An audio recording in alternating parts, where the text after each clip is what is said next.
KB금융이 한 애널리스트 보고서에서 최선호주로 꼽혔습니다. 그러니까 지금 가장 주목해야 할 주식이라는 거죠. 아니 도대체 왜 그런 평가를 받았을까요? 지금부터 그 속사정을 한번 제대로 파헤쳐 보겠습니다. 보고서의 핵심 메시지는 바로 이겁니다. 불확실성이 줄어드니까 이제 가격 매력이 생겼다. 아주 간단하죠? 그러니까 뭐냐면요. 그동안 KB금융 주가를 짓누르던 큰 걱정거리가 있었는데 그게 이제 좀 해결될 기미가 보인다는 거예요. 그리고 바로 지금이 그 기회라는 거죠. 자, 그럼 대체 그 불확실성이라는 게 뭐였을까요? 뭐 때문에 투자자들이 그렇게 걱정을 했을까요? 그걸 먼저 알아봐야겠죠? 네, 바로 불확실성의 그림자, 이 문제들부터 한번 들여다보겠습니다. 투자자들을 불안하게 만들었던 건 딱 두 가지 큰 이슈였습니다. 첫 번째는 많이들 들어보셨을 홍콩 ELS 사태고요. 그리고 두 번째는 은행들이 LTV, 그러니까 담보대출 비율을 담합했다는 의혹. 이것 때문에 엄청난 과징금을 맞을 수도 있다는 거였죠. 근데 이 둘 중에서도요, 시장의 진짜 공포는 바로 홍콩 ELS 문제였습니다. 왜냐? 이건 뭐 규모 자체가 차원이 달랐거든요. 자, 이 숫자 좀 보세요. 8조 2천억 원. 와, 이게 KB금융이 판 홍콩 ELS 규모입니다. 상상이 되시나요? 시장이 벌벌 떨었던 이유가 바로 이거예요. 만약에, 정말 만약에 이 판매액 전체를 기준으로 과징금이 나온다? 그럼 정말 천문학적인 금액이 될 수 있다는 공포감이 있었던 거죠. 이게 주가의 발목을 꽉 잡고 있었던 겁니다. 그런데 말이죠. 이제 분위기가 완전히 바뀌고 있습니다. 그 무겁던 먹구름이 걷히고 하늘이 맑아지고 있다는 건데요. 왜 그런지 한번 볼까요? 자, 이게 정말 중요한 포인트입니다. 예전에는요, 다들 설마 판매액 전체를 기준으로 과징금 때리는 거 아니야? 하면서 최악의 상황만 생각했어요. 그런데 이제는 아니라는 거죠. 규정이 바뀌어서 은행이 나름대로 노력한 부분, 그러니까 감경 요인이라는 걸 따져보게 된 겁니다. 이걸 한마디로 하면 생각보다 과징금이 훨씬 적을 수도 있겠는데? 하는 기대감이 생기기 시작한 거예요. 이게 정말 큰 변화죠. 좋은 소식은 이게 다가 아닙니다. 최근에 홍콩 ELS 관련 소송이 있었는데 거기서 국민은행이 1심에서 이겼어요. 이것도 아주 긍정적인 신호고요. 아까 말했던 LTV 담합 문제도 은행이 앞으로 잘하겠다고 하니까 과징금을 좀 제한하는 쪽으로 얘기가 되고 있대요. 그러니까 시장에서는 이제 최악은 지났구나 하는 안도감이 퍼지고 있는 겁니다.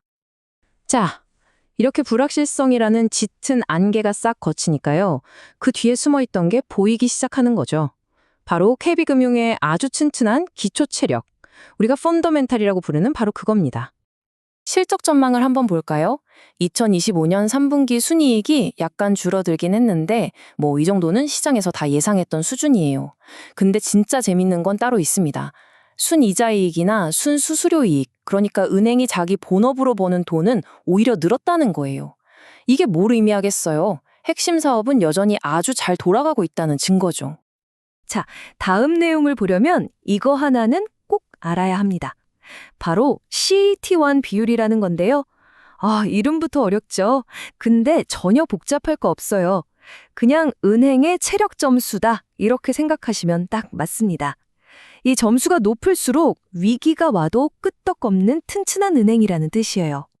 보세요. 이 그래프가 바로 그 체력 점수가 점점 좋아지고 있다는 걸 보여주는 명백한 증거입니다. CET1 비율이 계속 올라가고 있잖아요.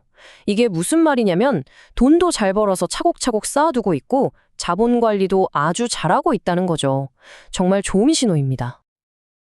이렇게 회사가 튼튼하면 당연히 주주들한테도 좋은 소식이죠. 보고서를 보니까 KB금융이 총 주주 환원율, 그러니까 번 돈을 주주들한테 얼마나 돌려주는지를 나타내는 비율이 50%를 넘을 거라고 해요. 와, 이건 번 돈의 절반 이상을 배당금이나 자사주 매입 같은 걸로 주주들에게 돌려준다는 얘기거든요. 투자자 입장에서는 이거 정말 솔깃한 얘기죠. 자, 그럼 이제 슬슬 정리를 해볼까요? 지금까지 나온 이야기들을 싹 모아서 애널리스트가 내린 최종 결론이 뭔지 한번 보겠습니다. 투자 논리는 아주 깔끔합니다. 자, 첫째, 골치 아팠던 리스크들이 사라지고 있다. 둘째, 본업은 여전히 돈을 잘 벌고 있다. 셋째, 회사 체력은 점점 더 좋아지고 있다. 이 세 가지가 딱 맞아떨어지니까 결론은 바로 지금이 투자하기 매력적인 때다. 이렇게 되는 겁니다. 그래서 나온 최종 의견은 매수 유지. 목표 주가는 14만 7천 원입니다. 아까부터 계속 가격 매력, 가격 메리트 이런 얘기가 나왔잖아요. 그 근거가 바로 이 PBR, 주가 순자산 비율입니다. 이건 뭐냐면 회사의 실제 가치 대비 주가가 얼마나 싸게 거래되고 있는지를 보여주는 지표예요. 보통 이 PBR이 1보다 낮으면 이 주식 좀 싸네? 저평가됐네? 이렇게들 얘기하죠. 그런데 KB금융의 현재 PBR이 얼마냐? 0.69배입니다. 자, 이게 무슨 뜻이냐면요. 아주 쉽게 말해서 이 회사의 장부상 가치가 10,000원짜리라고 치면 지금 주식시장에서는 6,900원에 팔리고 있다는 거예요. 엄청 싸죠? 바로 이겁니다. 애널리스트는 이제 위험도 사라졌겠다. 이 숨겨진 가치를 보고 지금이 기회다라고 말하는 겁니다. 결국 우리가 처음 시작했던 이야기로 다시 돌아왔네요.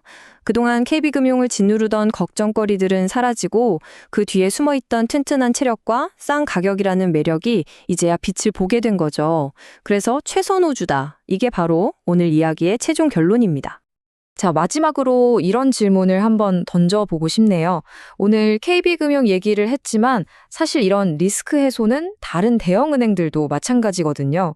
그렇다면 시장은 이제 은행주 전체를 다시 보게 될까요? 그들의 진짜 가치를 재평가할 준비가 되었을까요?